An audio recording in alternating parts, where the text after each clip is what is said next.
Good morning to all. आज हम लोग टेक्स्ट के सेकेंड वीडियो के साथ आए हैं। फर्स्ट वीडियो मैंने डाला था टेक्स्ट के ऊपर, स्टूडेंट का कहना मतलब चैप्टर वाइज कुछ वीडियो डालिए। आप लोगों का थैंक यू, आप लोगों ने देखा और कमेंट किया, और जो भी सुझाव हो निश्चित कमेंट करें, इससे हमको वीडियो बनाने में और मदद मिलेगी और हम अच्छा से अच्छा वीडियोज आपको दे पाएंगे। चलिए, आज उस कड़ी में टेक्स्ट में मैंने पहले ही बोला था कि जब भी इनकम टैक्स पढ़ो तो शुरू से पढ़ो, कभी कोई चैप्टर 6 कभी 5 कोई 9 ऐसा नहीं पढ़ना चाहिए। तो चलिए टैक्स शुरू करते हैं। और टैक्स में पहला जो चैप्टर है रेसिडेंस एंड टैक्स लायबिलिटी। आज हम आपको बताएंगे कि किसी भी बंदे का जो इंडिया में है, चाहे इंडिया है या आउटसाइड इंडिया है, कहीं भी है, पहले ही बोला था कि कहीं भी कमाओ बेटा टैक्स दे के जाने देंगे, इंडिया बिना लिए जाने नहीं देंगे तुमको। तो उसका टैक्स का निर्धारण कैसे करेंगे, इस पर चर्चा करेंगे। और इसके बारे में विस्तृत जानकारी से पहले अगर आप मेरे चैनल पर नए हैं तो कम से कम पहले लाइक एंड सब्सक्राइब जरूर कीजिए, फिर शेयर कीजिए, बताइए दोस्तों को। अच्छा लगे तो हाँ, डॉक्टर अनवर सिंह का वीडियो देखो यूट्यूब पे, अच्छा लग रहा है, नहीं अच्छा लगे तो मत बताइए, मगर अच्छा लगे तो जरूर बताइए। आइए, तो हम लोग आज जानते हैं कि रेसिडेंशियल स्थिति में आदमी को कैसे निर्धारण करते हैं type of resident. There are 2 types of resident. Firstly we are find out resident and non resident. पहले हम लोग देखना चाहिए कि कौन रेसिडेंट है और कौन रेसिडेंट नहीं है। जब यह निर्धारण हो जाए तो बच्चों हमको यह देखना चाहिए कि ऑर्डिनरी रेसिडेंट कौन है और नॉट ऑर्डिनरी रेसिडेंट कौन है। इसको NOR कहते हैं, शॉर्ट में क्या कहते हैं NOR, ऐसे शॉर्ट फॉर्म में कहते हैं OR, ठीक है। तो इसको हिंदी में कहते हैं अनिवासी, अनिवासी है ना। इसको कहते हैं साधारण निवासी, साधारण निवासी, ऐसे कहते हैं असाधारण निवासी, असाधारण निवासी। आइए पहले हम लोग जान लें कि पहले इसका बेसिक कंडीशन क्या होता है। बहुतों को पता ही नहीं होता कि बेसिक कंडीशन क्या है। आइए, बेसिक कंडीशन को 2 भागों में हम लोग टेक्स्ट में पढ़ते हैं। एक बेसिक 6(1) है और 6 सब सेक्शन 6A में इसका कंडीशन है। 6 बेसिक जो कंडीशन है, जो सबको पहले यही देखना चाहिए, वह कहता है कि प्रीवियस ईयर, यानी जिस प्रीवियस ईयर हम पीछे वाले चैप्टर में वीडियो में बताए थे कि जिस साल हम इनकम टैक्स चुकाते हैं वो आपका करंट ईयर होता है, और उससे पहले वाला प्रीवियस पहले वाला, जिस तरह से मान लीजिए 20-21 ईयर है ये, नहीं तो 20-21 से पहले 19 से 20 क्या होगा आपका प्रीवियस ईयर होगा, और 20-21 करंट ईयर होगा। तो 20-21 में प्रीवियस ईयर में वो बंदा 182 दिन पहला कंडीशन होता है। सेकेंड कंडीशन होता है preceding the previous year 365 days in day and current previous year में 60 days. Preceding the previous year माने आपके प्रीवियस ईयर से ठीक पहले के 4 वर्षों में, यानी पहले के वर्ष में प्रीसीडिंग द प्रीवियस ईयर 365 दिन रहा हो और करंट ईयर में कितना रहा हो 60 डेज रहा हो। सब सेक्शन 6(1) में कहता है कि कम से कम 10 वर्ष में 2 वर्ष इंडिया में रहा हो, और फिर कहता है preceding the previous year, previous year से पहले जो 7 वर्ष है वो 7 वर्ष में कम से कम इंडिया में 730 दिन रहा हो। पहले बच्चों यह याद रखेंगे कि रहने का यह मतलब कभी नहीं होता कि रेगुलर निवास के रूप में रहा हो। इसमें विदेश आने और जाने दोनों के दिन काउंट करते हैं। मान लीजिए अभी विराट कोहली क्रिकेट खेलने वाला है, वो यहां से गया इंग्लैंड मैच खेलने, इंग्लैंड में 3 महीना मैच खेला और उसका इंडिया नहीं आके फिर वो चला गया श्रीलंका मैच खेलने, और फिर श्रीलंका में 3 महीना तक मैच खेला, 6 महीना बाहर रह लिया, 6 महीना हो सकता है कि इंडिया में और फिर कहीं रहा हो। इसको चेक करने के लिए हम लोग को बंदे का पासपोर्ट देखना चाहिए। तो आइए सबसे पहले हम लोग बात करते हैं ऑर्डिनरी रेसिडेंट। पहले तो रेसिडेंट देखेंगे, जो एक कंडीशन में कहीं भी गड़बड़ होगा सीधे इसमें डाल देंगे। तो आइए पहले देखते हैं कि ऑर्डिनरी रेसिडेंट किसको कहेंगे। तो आपके स्क्रीन पर दिख रहा होगा, पहले ऑर्डिनरी रेसिडेंट डिफिनेशन लिखिए। कहता है कि अगर कोई व्यक्ति भारत में निवासी या साधारण निवासी तभी कहलाएगा जब वह कर्मता 6(1) में कम से कम 1 शर्त पूरा कर दे और अतिरिक्त 6(6)(1) को भी पूरा कर दे। रेसिडेंट होने के लिए क्या करना है, इस दोनों में से कोई एक, याद रखिए इस दोनों में से कोई एक, और साथ में ये दोनों, यानी हम लोग ग्राफिक्स के विधि में कह सकते हैं, ग्राफिक्स में समझना हो तो यह कह सकते हैं कि 6(1) प्लस, तो 6(1) में लिखिएगा इफ एनीवन, यानी ये दोनों, इस दोनों कंडीशन में से कोई एक, आप प्लस 6(a) का दोनों, अगर ये दोनों मिला के पूरा करता है 6(a) का टोटल, तो वह क्या कहलाएगा रेसिडेंट कहलाएगा। ठीक है, रेसिडेंट कहने के लिए पहला क्या करना होगा हमको, पहले देखना होगा रेसिडेंट के लिए इस दोनों कंडीशन में से, यानी प्रीवियस ईयर में 182 दिन या preceding the previous year, previous के पहले वाले ईयर में 365 दिन और करंट ईयर में 60 डेज या प्रीवियस ईयर 60 डेज, ये दोनों में से कोई एक शर्त को ले लीजिए मगर साथ में दोनों शर्त पूरा करता है तो क्या हो जाएगा, ऑर्डिनरी रेसिडेंट हो जाएगा। तो चलिए ऑर्डिनरी रेसिडेंट में और की बात देख लीजिए। अब हम लोग बात करेंगे नॉट ऑर्डिनरी रेसिडेंट में। कहता है कि एक व्यक्ति करदाता असाधारण निवासी तब माना जाता है जब वह धारा 6(a) की दोनों शर्तों में से कम एक शर्त को पूरी कर दे और 6(6)(a) की दोनों शर्तों में से केवल एक ही शर्त को पूरा करता है या कोई भी शर्त पूरा नहीं करता है।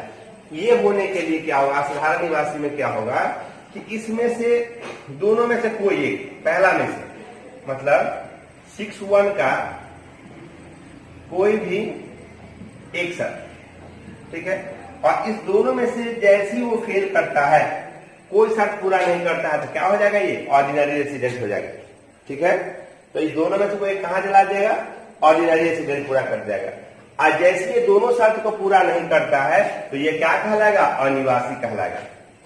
कोई दोनों शर्त ध्यान से देखिए, बाद में कंफ्यूजन हो जाएगा। बेसिक कंडीशंस का जो ये शर्त 182 दिन या 365 दिन अनिवासी के लिए कहता है, कोई व्यक्ति जब असाधारण निवासी के शर्तों 6(1) की कोई भी शर्त पूरा नहीं करता है तो भारत का निवासी कहलाएगा। यानी ये दोनों में से कोई शर्त अगर पूरा नहीं करता है 180 दिन या 365 दिन वाला, तो क्या कहलाएगा, अनिवासी कहलाएगा। तो अब समझ के होइएगा, ये फिर से ग्राफ समझ लीजिए। ऑर्डिनरी रेसिडेंट मतलब इस दोनों में से कोई एक और ये दोनों, ठीक है। इसके लिए इस दोनों में से कोई एक ये नहीं भी करेगा तो ऑर्डिनरी रेसिडेंट, ये दोनों में से पूरा शर्त कोई पूरा नहीं करेगा तो क्या हो जाएगा, ये अनिवासी। मानी इसमें इसकी प्रधानता है, कोई दोनों, ये दोनों में से कोई एक प्लस दोनों ये दोनों में से कोई एक और ये नहीं, तो ये और ये कोई नहीं, मैंने पहला ही दोनों में से कोई नहीं, इसके बारे में नहीं बता रहा हूं। 6(1) में तो कहां चला जाएगा, अनिवासी में चला जाएगा। तो ये जो पूरा नहीं करेगा ये करेगा नहीं, यहाँ चला जाएगा। तो चलिए अब हम इसको कुछ आपको मैथ के दृष्टिकोण से बताते हैं। देखिए एक मैथ इस पर हम लिखेंगे आदमी का कंडीशंस और आपको समझाएंगे। 1 मैंने क्वेश्चन लिखा है बोर्ड पे, देखिए बोर्ड पे क्वेश्चन कहता है कि इंडियन क्रिकेटर, आप जानते हैं Indian cricket team player Dhoni, इसका तो सब नाम जानता है ना, धोनी, महेंद्र भाई धोनी है ना, धोनी कम इन इंडिया एवरी ईयर 140 दिन, मतलब ये बाहर में रहते बेचारे और इंडिया में 140 दिन के लिए आते हैं। पूरा उल्टा क्वेश्चन है, नहीं ऐसा करते हैं आप लोगों को खराब लगे कि भाई इंडियन आदमी इंडिया में कैसे आते हैं, अच्छा लग जाते हैं संघकारा। अब चलेगा श्रीलंकन टीम होगी संघ के लिए, श्रीलंकन प्लेयर है, अब तो आ सकते हैं। तो श्रीलंकन प्लेयर है जो इंडिया में आता है कितने दिनों के लिए, 140 दिन के लिए इन एवरी ईयर, प्रत्येक साल। डेट फ्रॉम द 2010 to 11 में आता है। डिटरमाइन द रेसिडेंशियल स्टेटस 19 से 20 में आपको आता है निकालने के लिए। तो सबसे पहले क्या बोले, 6(1) का कंडीशन तलाश करना है कि 6(1) का कंडीशन क्या है, प्रीवियस ईयर में 182 दिन, बेटा नहीं है, 140 दिन के लिए आएगा, नहीं 182 दिन वाला कंडीशन फुलफिल नहीं करेगा। फिर क्या कहें, दूसरा कंडीशन तलाश करो कि 60 डेज वाला कंडीशन है कि नहीं, तो भैया 140 दिन रहेगा, 60 डेज वाला कंडीशन क्यों नहीं होगा, तो 60 डेज में निश्चित हो गया। यानी पहला कंडीशन 8वां में क्या होता है कि कम से कम कितना दिन रहा हो, 60 दिन रहा हो। अब क्या कहता है, पूर्व के 4 वर्ष में 365 दिन, लेकिन प्रीवियस 4 ईयर में 140 गुने 4 365, यानी कंडीशन पूरा कर दिया। नहीं, अब जो कंडीशन पूरा कर दिया तो क्या कहें कि अतिरिक्त के 7 वर्ष में, देखो अतिरिक्त के 7 वर्ष वाला जब कंडीशन में हम फुलफिल करते हैं तो प्रीवियस ईयर में 2 साल तो हो ही जाएगा, और 7 साल में 140 गुने 7 980 दिन, तो क्या पड़े थे 730 दिन। प्रीवियस में हम लोग पढ़े थे 730 दिन भारत में रहा हो तो 840 दिन रहा, इसीलिए क्या हो गया, यह ऑर्डिनरी रेसिडेंट हो गया, साधारण निवासी हो गया। ठीक है ना, तो आप समझ के होइएगा। अगर इसमें से कोई एक कंडीशंस को मैं फुलफिल ना करूं, जैसे कि मान लीजिए कंडीशन अपने से हम बनाते हैं कि किस तरह से अनिवासी हो जाता, तो पहला साल वाला 182 दिन खत्म हो गया, अगर हम इसी में 40 दिन कर देते 40 डेज रहता है तो क्या हो जाता, अनिवासी हो जाता। तो चलिए आगे हम एक और क्वेश्चन आपको लिखते हैं और देखिएगा। तो इस तरह के क्वेश्चन आते हैं। अब आइए हम मैथमेटिकल क्वेश्चन बताते हैं कि मैथमेटिकल क्वेश्चन कैसे बनेगा। 2 मिनट देखिए, कुछ मैथमेटिकल क्वेश्चन होते हैं जो आपको परेशान करेंगे कि इसको किस में लिखे नहीं लिखे। तो आइए इसके इनकम के आधार पर बांटते हैं और देखते हैं। पहला नंबर जो रेसिडेंट है, जानबूझ के हिंदी में लिखे हैं ताकि वो लार्ज हो रहा था, जगह घर रहते हैं ना, इसलिए पहला, कहीं भी रुपया कमाई इंडिया में टैक्स देना पड़ेगा अगर आप रेसिडेंट है तो। याद रखिएगा कि अगर आप रेसिडेंट है, इंडिया में कमाओ या जापान में कमाओ, टैक्स देने के बाद ही कुछ कैलकुलेट होगा। दूसरा कहता है नॉट ऑर्डिनरी से में, इंडिया में कमाए मिले और न हो तो टैक्स देगा, मतलब भारत से बाहर कमाया और वहीं खर्च कर दिया तो टैक्स नहीं देगा। अगर इंडिया से बाहर कमाता है और हेड ऑफिस उसका एचओ है, यानी कि हेड ऑफिस इंडिया में है, तो टैक्स देगा। ठीक है। दूसरा है ये स्टिक मारा ना सही का, मतलब ये वाले नियम यहाँ पे लगे और ये वाला नियम नहीं लगे। इंडिया में कमाए मिले और न करे टैक्स देगा, नहीं देगा। याद ये रखना है कि इंडिया के किसी कोने में, बताए थे ना, नीचे से ऊपर तक कहीं भी कमाए तो उसको टैक्स देना पड़ेगा। जैसे हम तो क्वेश्चन लिखते हैं कि sale of own house in Mumbai, Mumbai. अब बताइए मुंबई कहाँ है? इंडिया में है ना। अगर 40,000 रुपया बेचा क्या होगा? 100 पेन 40 है, 40 है, 40। ठीक है। उसका फिर एक ऐसा लाइन मैं खोजता हूं, royalty received in government of India, royalty received Bharat सरकार से प्राप्त अधिकार शुल्क, royalty in India, royalty in India. India royalty जो भी मार्केट से आ रहा है 100 में डाल दो। एक क्वेश्चन और टॉपिक डालते हैं, income from assets in Canada. जैसे क्वेश्चन है इनकम, देखिए ध्यान से, income from assets in Canada. Canada में किसी एसेट से इसकी इनकम होती है मान लो 40,000 रुपये।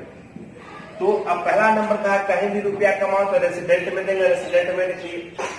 ऑर्डिनरी रेसिडेंट ये जो है नॉट ऑर्डिनरी रेसिडेंट कहता है इंडिया में कमाए, इंडिया में नहीं कमाए। कहाँ कमाया बंदा? कनाडा में कमाए तो मिले, तो इंडिया में मिला इसके बारे में नहीं देता है। अर्न, अर्न मतलब यहाँ कमाया, उपार्जित भी, ये सब क्वेश्चन में वर्ड लिखा रहता है, जानबूझ के मैं लिख दिया इस तरह से वर्ड इंग्लिश हिंदी में लिखा गया। इस दोनों में होगा, इस दोनों में हम लोग नहीं लिखेंगे। बात समझ में आई? दूसरा में कहेगा कि income from assets in Canada are controlled या हेड ऑफिस इन इंडिया, ऐसा रहता तो यहां भी होता। बात समझ में आया? अगर नहीं है तो यहाँ पर हम लोग नहीं लिखेंगे। इस तरह से एक दो एग्जाम्पल आपको और देते हैं ताकि आपको और समझने में आसानी हो। तो याद रखिए तो 5 वीक में इस चैप्टर को इस तरह क्वेश्चन बनाने में सबसे महत्वपूर्ण बात है हमको याद रखना है कि कौन कौन सा अमाउंट एग्जेम्पशन होता है। जैसे एग्रीकल्चर इनकम दे देगा आपको, agriculture income, agriculture income in Muzaffarpur, Muzaffarpur Bihar, Bihar में एग्रीकल्चर से इनकम हो गया उसमें था 1,000। तो क्या यहाँ पर लिखेंगे? एग्जेम्प्टेड, एग्जेम्प्टेड, एग्जेम्प्टेड, कोई टैक्सेबल नहीं हुआ। बिहार क्या है? या मुजफ्फरपुर इंडिया का एक भाग है। इंडिया किसी कोनों में अगर आप खेती करके कमाते हैं टैक्स नहीं लेगा। मैं वही बता देगा एग्रीकल्चर इनकम इन मुजफ्फरपुर नहीं, डाल देते हैं पाकिस्तान, पाकिस्तान में आप कमाए 1,000 रुपया, कोई टैक्स वाले बेटा टैक्स दे पहला है। दूसरा में इंडिया में रिसीव नहीं हुआ तो नहीं लिखेंगे, जब यहाँ नहीं होगा तो यहाँ भी नहीं होगा। अब समझ गए एग्रीकल्चर इनकम कहाँ से कहाँ टैली करेगा। उसके बाद फिर हम लोग देखते हैं कि कुछ ऐसे एक्सपेंसेस हो कि आप लोग को देखेंगे interest on American government securities, इसे लिखता है interest on American securities 20,000 and half amount received in India. लो अब एक नया क्वेश्चन लिखे कि अमेरिका में सिक्योरिटीज से इनकम उसका हो रहा है 20,000, जिसका आधा इंडिया में रिसीव हो रहा है, मतलब आधा वही खर्च कर रहा है। तो रेसिडेंट का था you earn anywhere taxable in India, वहां कमाया पहला में जो 20,000 रुपया। और क्या बोले भारत में कमाए मिले तो कितना मिला? 10,000 मिला, आधा मिला। तो जो यहाँ हुआ वही वहां होगा। यहाँ पे लिख दिए। तो चलिए अब आपको लगता है कि मैथमेटिकल क्वेश्चन भी आप बना लीजिएगा। कुछ इस तरह के कुछ और प्रॉब्लम्स अगर हो तो आप मेरे यूट्यूब बॉक्स में या टेलीग्राम में लिंक में छोड़ेंगे क्वेश्चंस और हम आपको बना के उसका आंसर देंगे। तो आज रेसिडेंस के लिए इतना ही, और हाउस प्रॉपर्टी का जो बहुत जल्द आपको वीडियो में नेक्स्ट मिलेंगे। और थैंक यू।